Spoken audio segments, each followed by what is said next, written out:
Niat hati ingin segera bertugas di lapangan, tapi begitu kebakaran benar-benar terjadi, pemadam kebakaran baru ini malah kena panic attack dan terjebak bersama kepulan asap hitam. 1 Second Part 3. Masih di Akademi Kebakaran Pusat, di mana tes selanjutnya yang akan mereka lakukan adalah tes fisik. Di sana Sunwoo menjelaskan kalau di tes ini mereka akan melalui berbagai macam tantangan sambil mengenakan 27 kg peralatan tugas dan alat bantu pernapasan. Dan mendengarnya jelas hal itu membuat anggota tim 3 lainnya langsung berkeringat dingin. Bahkan untuk memastikannya mereka mencari referensi di YouTube, dan ketika melihat demonstrasi itu mereka sudah terbayang seberapa akan menyulitkannya tes kali ini.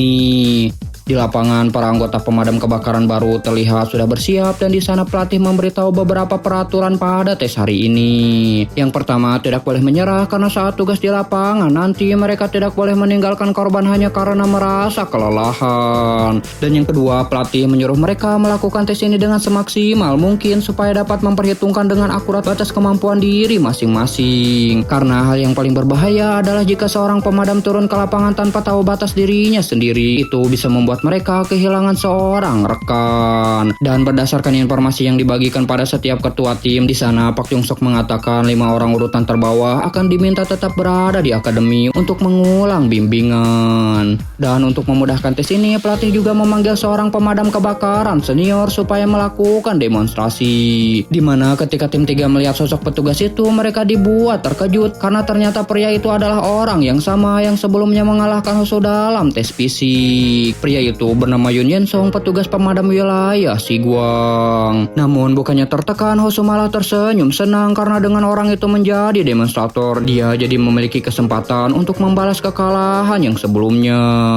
Dan begitu Lee Jin Tae meniupkan peluit, di sana Hyun Song langsung berlari sambil membawa selang air. Dengan waktu 27 detik, dia sudah berhasil tiba di titik A, lalu kemudian menarik selang air itu sekuat tenaga. Setelahnya dia berlari ke titik B sambil membawa 2 barbel, dan begitu tiba di titik B, dia langsung menyiapkan tangga untuk evakuasi. Setelahnya adalah mengevakuasi korban ke tempat yang aman, dilanjutkan memasuki lorong gelap yang sempit. Dan setelah itu semua, yang terakhir dia harus menaiki tangga untuk membunyikan lonceng yang ada di lantai 4. Dan itu semua Hyun Song lakukan dalam waktu 6 menit 48,38 detik. Begitu dia menuruni tangga, di sana para instruktur langsung memberikan tepuk tangan, bahkan beberapa di antara mereka dibuat melongo dengan rekor yang telah anggota satuan Siguang itu torehkan. Hoso yang menyaksikannya bahkan dibuat berkeringat dingin serta gemetar akankah dirinya bisa mengalahkan rekor tersebut. Dan begitu gilirannya tiba dalam waktu 28 detik, Hoso sudah tiba di titik A untuk menggulung selang. Dengan cepat dia kemudian mengambil barbel dan berlari ke titik B, namun di sana benda itu hampir saja terlepas dari genggaman Hoso karena beratnya yang di luar prediksi. Di tengah ketegangan yang terus meningkat, Hoso dengan panik langsung bergegas menyiapkan tangga, dan ketergesa-gesaannya itu membuat dia merasa sangat sesak, yang mengakibatkan ketika Hoso mengevakuasi korban ke titik aman, di sana pandangannya tiba-tiba semakin buyar dan napasnya semakin berat. Dan seketika di tengah diamnya itu, Hoso secara panik langsung mencoba melepaskan masker oksigennya, sementara para instruktur yang ada di sana sambil mengingatkan Hoso untuk tetap fokus. Mereka yang sudah melihat Hoso kewalahan pada akhirnya membantu melepaskan masker. Dan kini dengan dirinya yang terbaring di lantai, Hoso pun jelas dinyatakan gagal. Namun ternyata itu semua adalah gambaran masa depan yang Hoso lihat. Dan di sana Hoso yang sudah menyadari kesalahannya lewat masa depan yang dia lihat mencoba menarik napas dan menenangkan dirinya agar tidak terlalu tergesa-gesa.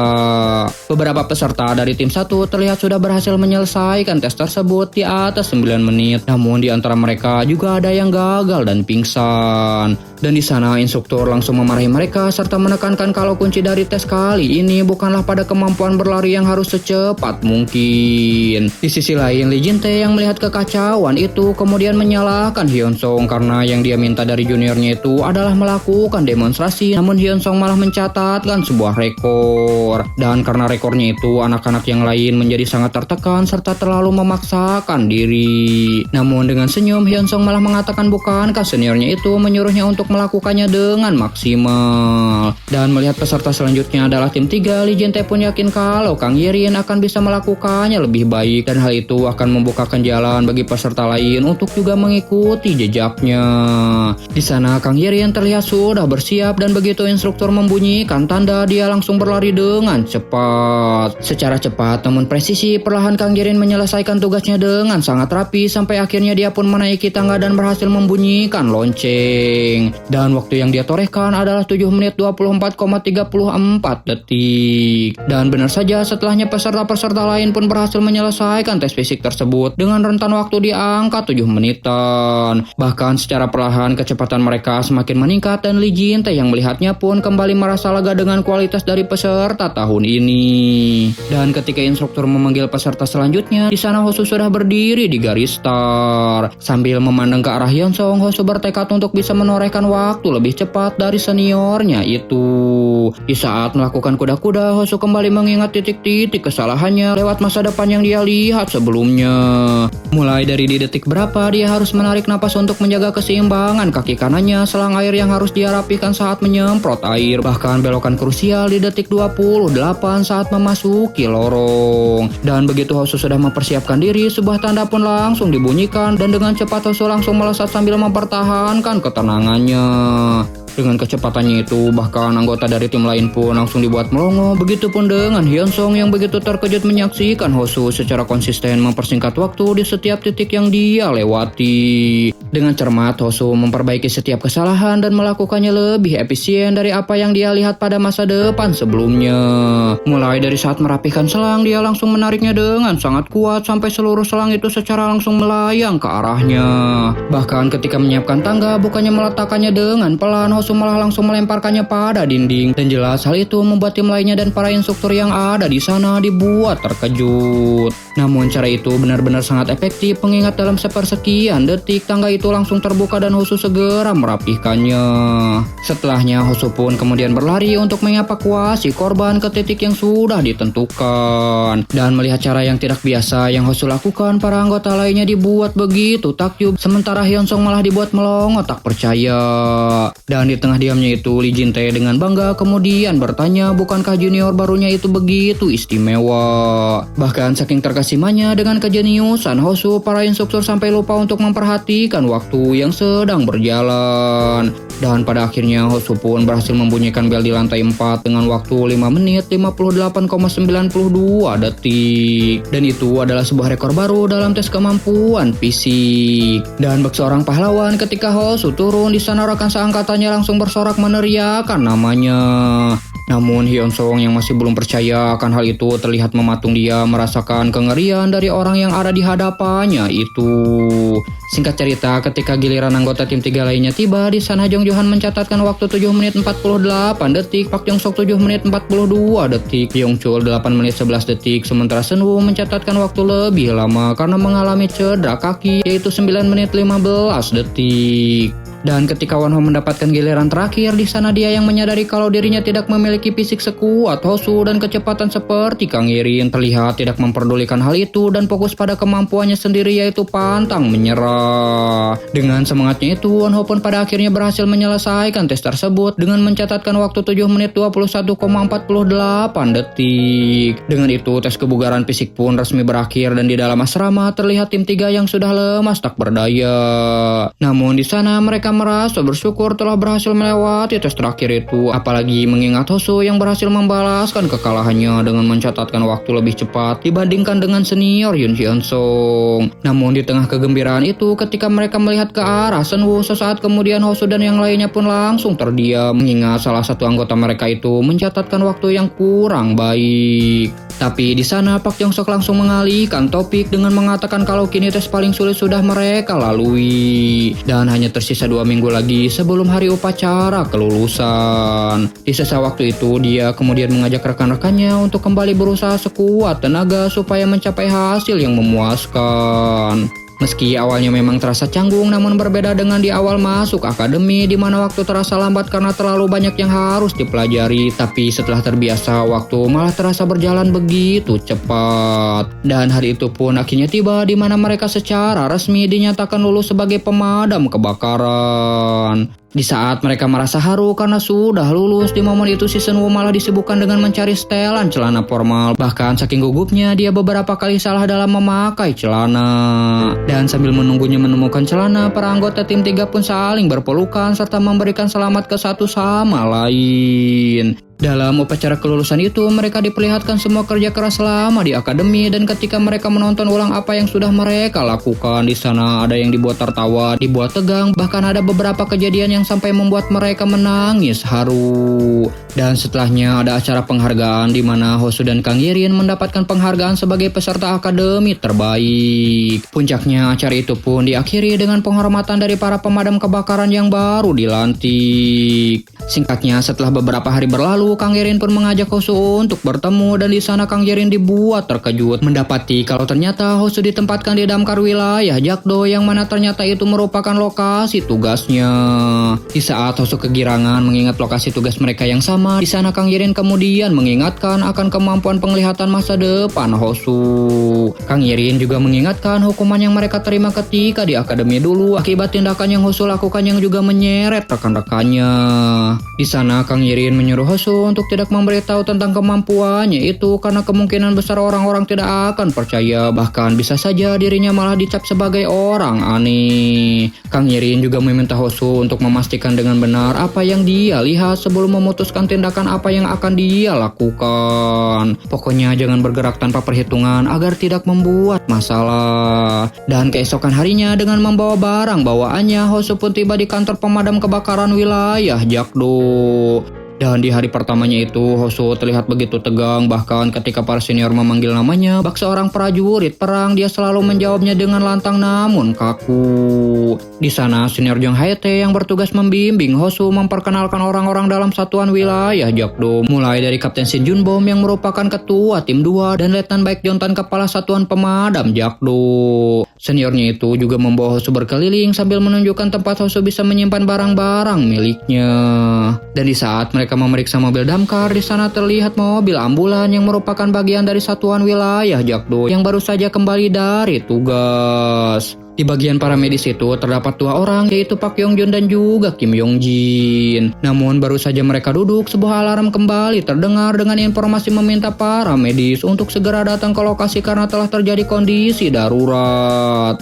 Dan mendengar itu, Pak Yongjun dan Kim Yongjin pun langsung berlari dan kembali memasuki mobil ambulan. Setelahnya, Hosu pun kembali mendapatkan arahan penting dari senior Jong Haete, sementara Letnan Baekjeon Tan terus mengawasi dari dalam mobil damkar. Puncaknya ketika kembali ke kantor, saat Hosu bertanya apakah unit mereka sering mendapatkan panggilan tugas, senior Jong Haete yang mengerti maksud Hosu langsung memberitahu kalau itu cukup jarang terjadi dan hal seperti itu bukan sesuatu yang bisa diprediksi. Di sana, Hosu kemudian menambahkan kalau dia sudah tidak sabar ingin terjun langsung untuk bertugas di lapangan. Namun kata-katanya itu langsung ditimpali oleh Letnan Baekjeon Tan. Anggota damkar yang mengharapkan kebakaran, sepertinya kau salah pilih profesi. Mendengarnya, Hosu pun seketika dibuat terkejut dan ketika sadar atas apa yang dia katakan sebelumnya, Hosu pun langsung meminta maaf. Di sana Kapten Shin Junbom juga menjelaskan kalau tidak ada hal istimewa dari tempat kejadian. Tempat kita siaga dan berjaga adalah tempat kejadian bagi kita. Meski Hosu mengerti akan kata-kata kaptennya itu, namun yang dia lihat saat ini kejadiannya begitu sangat tenang, sampai-sampai saking tenangnya dia tidak bisa lagi melihat masa depan. Bahkan beberapa saat kemudian, Hosu yang merasa putus asa mencari tempat untuk merenung sendirian meratapi kehidupan pemadam kebakaran yang ternyata tidak sesuai dengan ekspektasinya. Tapi di tengah lamunannya itu, tiba-tiba sebuah ambulan dari unit Jakdo kembali memasuki garasi.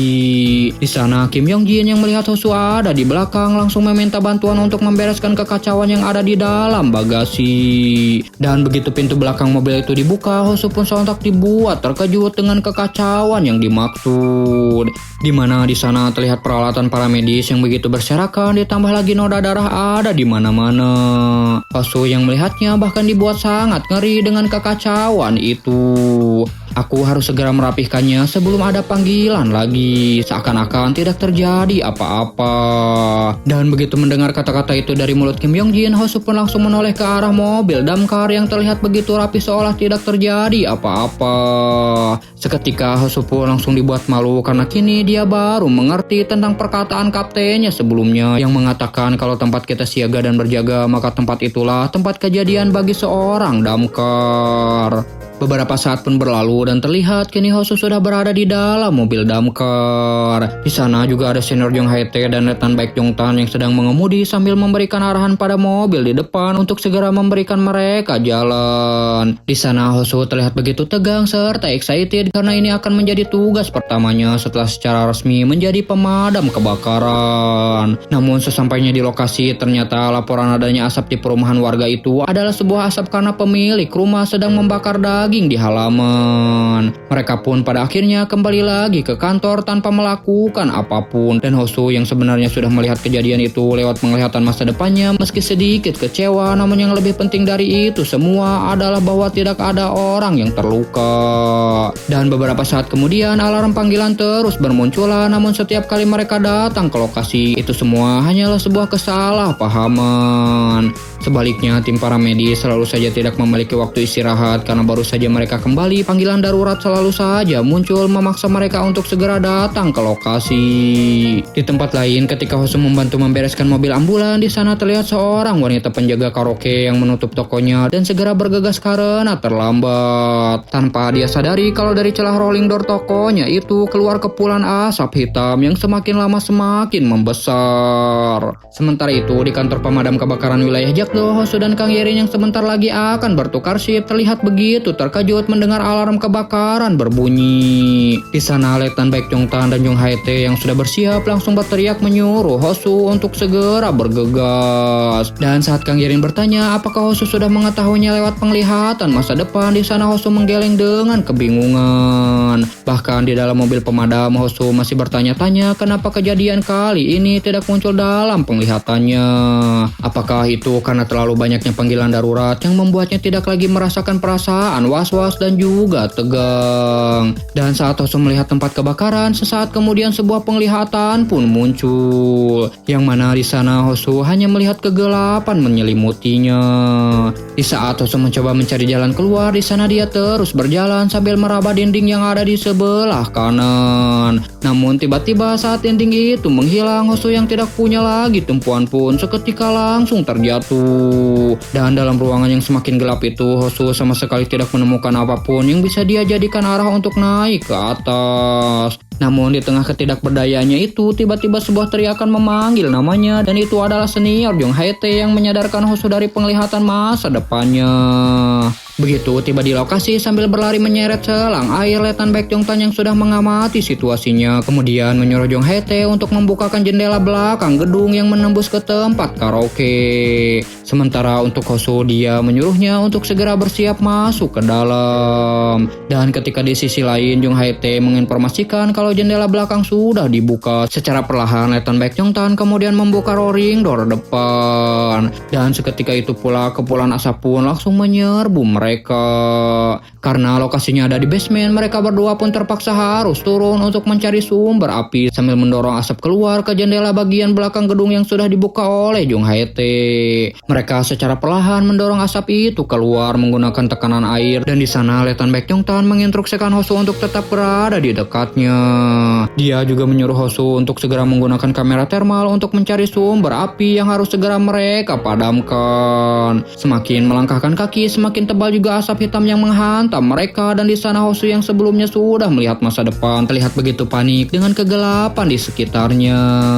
Dan ketika Hosu mematikan air dari selangnya karena menghalangi pandangannya melihat Letnan Baek Jong Tan, di sana Hosu malah mendapati kalau letnannya itu sudah menghilang dari penglihatannya.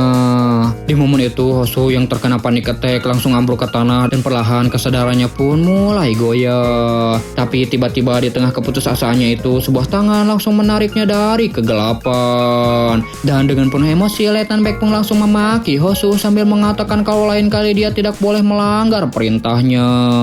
Dan dikarenakan Letnan Baek sudah menemukan titik api dan memadamkannya, dia pun kemudian membantu Hosu berjalan menaiki tangga untuk keluar dari gedung. bandung. Di sana Hosu merasa kecewa dengan dirinya sendiri karena bukannya membantu dia yang sebelumnya paling bersemangat turun langsung ke lapangan, malah hanya menjadi beban. Melihat Hosu yang begitu terpukul, Letnan Baekhyuntan kemudian mengatakan untuk selalu menyimpan kejadian hari ini dalam ingatannya. Dan dengan kecewa sekaligus sedih, Hosu pun langsung mengatakan siap. Kembali ke kantor pemadam kebakaran wilayah Jakdo, di mana setelah pulang dari tugas lapangan, Hosu terlihat begitu murung dan kecewa dengan kemampuan yang dia miliki. Kapten Shin Jun Bom yang menyadari itu kemudian menghampirinya dan dengan lembut dia pun langsung menggeplak punggung Hosu. Sambil tersenyum, dia kemudian menyemangati juniornya itu karena kebanyakan dari mereka semua di hari pertama juga pernah melakukan hal yang sama. Dan untuk menyambut kedatangan Hosu, ketua tim 2 itu pun mengajak mereka semua untuk pergi makan daging bersama. Di acara makan-makan itu, Hosu merasa bersyukur karena memiliki tim yang di dalamnya kumpulan orang-orang baik semua. Namun ada satu sosok lagi yang belum dia ketahui. Keesokan harinya ketika pergantian shift, Hosu terlihat penasaran dengan anggota tim 1 yang sedang mengurumuni seseorang. Dan orang itu ternyata adalah kepala kantor unit damkar wilayah Jakdo yang baru saja keluar dari rumah sakit. Setelah dia menjawab pertanyaan dari para anggota unit 1, dia kemudian mempertanyakan tentang anggota baru apakah sudah masuk kerja atau belum. Setelah tim 1 pulang, para anggota tim 2 yang mengetahui kalau Pak Kepala kembali masuk kerja terlihat begitu murung, khususnya Kim Yong Jin yang meyakini kalau hari-harinya akan lebih melelahkan lagi. Karena ketua mereka itu selalu menyuruh mereka untuk melakukan latihan yang tak masuk akal. Namun Letnan Baekhyuntan menenangkan rekannya itu dan menyuruhnya untuk tidak khawatir karena kini Hosu sudah menggantikan posisi mereka. Dan dari luar terdengar sebuah peluit yang ketika itu dibunyikan, Hosu dengan cepat langsung berlari dan segera memakai pakaian tugas pemadam kebakaran. Namun begitu dia sudah menyelesaikannya, Pak Ketua yang tidak puas dengan waktu yang ditorehkan oleh Hosu menyuruh anggota baru itu untuk mengulanginya lagi. Dan hal itu terus berlangsung sampai beberapa kali sampai Hosu merasa frustasi kapan hal ini akan berakhir. Setelah melakukannya lagi dan lagi, kepala ketua yang melihat anggota barunya itu sudah sangat kelelahan menyuruh Hosu untuk beristirahat serta mengembalikan perlengkapan ke gudang. Dia juga kemudian memerintahkan Hosu untuk segera menemuinya di kantor jika istirahatnya sudah selesai. Dan begitu Hosu masuk ke kantornya, Pak Kepala pun langsung mempertanyakan alasan Hosu yang tidak memberikan laporan sebagai pegawai baru. Namun melihat Hosu yang masih belum mengerti cara kerja di kantor pemadam, Pak Kepala pun kemudian mengalihkan topik pembicaraan. Di sana sambil menunjuk peta wilayah Jakdo, dia mengatakan kalau baru-baru ini di wilayah mereka telah dibangun 4 kawasan pabrik baru dan oleh sebab itu panggilan darurat juga ikut meningkat. Tapi dia mengatakan umumnya dalam satu tim pemadam harusnya terdapat 9 orang yang bertugas sebagai pemadam, mengurus tangki air dan juga para medis yang masing-masing dikerjakan oleh 3 orang. Masalahnya di timnya saat ini hanya memiliki 6 orang saja. Di sana Pak Kepala mengatakan sebenarnya sudah sejak lama dia meminta agar pusat menambahkan tenaga tambahan. Namun mereka bilang kalau kebutuhan wilayah lain jauh lebih mendesak. Dan sebagai gantinya mereka memberikan anak-anak yang lulus dengan nilai tertinggi di akademi untuk membantu mereka. Sambil menunjuk peta, Pak Kepala kemudian memperlihatkan seberapa luas kawasan pabrik baru itu. Dan di sana dia bertanya apakah menurut Hosu dengan tenaga 6 orang saja mereka bisa menanganinya. Dengan terbata-bata, Hosu kemudian hendak mengatakan kalau itu mustahil, tapi kalimatnya itu keburu dipotong oleh Pak Kepala yang mengatakan kalau mereka tentu saja bisa dan harus bisa, walaupun dengan anggota seadanya. Dan benar saja tak berselang lama panggilan darurat pun berbunyi, dan itu adalah panggilan darurat bagi unit damkar Jakdo dengan lokasi kebakaran di wilayah pabrik yang baru saja dibangun. Sesampainya di sana terlihat kobaran api yang begitu sangat besar melahap beberapa bangunan di kawasan pabrik tersebut. Bahkan saking besarnya di sana juga ada satuan dari unit lain yang mengatakan kalau mobil bantuan sedang menuju ke tempat ini dari berbagai wilayah. Setelah mengetahui informasinya secara detail, Letnan Baekhyuntan pun kemudian memimpin yang lainnya untuk segera bersiap memadamkan api. Di sana dia juga memperingatkan Hosu untuk tetap bersamanya dan tetap menjaga jarak aman. Di bawah tim komando mereka semua kemudian dibagi membagi tugas mulai dari gedung A dan C yang akan ditangani oleh satuan lain. Sementara gedung F yang terdapat banyak korban di dalamnya, tim komando meminta perwakilan tenaga bantuan dari masing-masing tim untuk melakukan penyelamatan. Dan melihat situasi yang begitu kacau itu, Hosu pun dibuat sangat merinding, apalagi ketika seorang korban berlari keluar dari pabrik dengan keadaan kulit yang setengah terbakar sambil berteriak kesakitan. Itu jelas membuat dia semakin ketakutan. Namun di sisi lain, Hosu yang melihat kalau satuan lainnya bekerja begitu sangat profesional kembali meneguhkan hatinya untuk menghilangkan rasa takut itu. Sambil terus menyemprotkan air, Hosu memperhatikan satuan-satuan lainnya yang sedang bekerja di lapangan. Dan ketika tim Jakdo sudah menemukan sumber api yang ada di gedung B, mereka pun langsung bergerak masuk ke dalam kawasan pabrik tersebut. Sambil terus berjalan, air terus mereka semprotkan dan melihat api yang begitu besar menghalangi jalan mereka, Kapten Shin Junbo menginstruksikan kalau secepatnya mereka harus memadamkan api tersebut supaya bisa menjangkau korban yang terjebak di sana.